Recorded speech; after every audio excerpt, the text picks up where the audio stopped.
July 25th, 2022. We are at Daniel Toon at Julian's Creek Pier 3.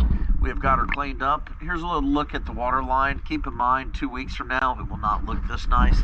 Let's go underneath, look at that, and then your swim platform in the bracket. Let's take a look.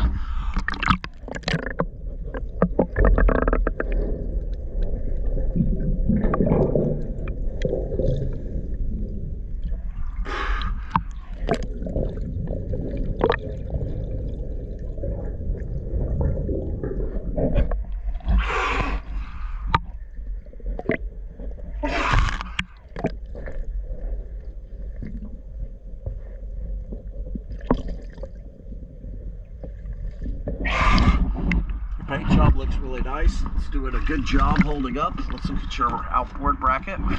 We did clean the foot of your outboard motor and trimmed it up just a little higher. I did want to point out, because you have this new nice paint job. Paint's pretty thin in this area right here. This little area I'm going to show you, you're going to see the paint's already kind of wearing out. So I do expect this to look a lot dirty a lot faster.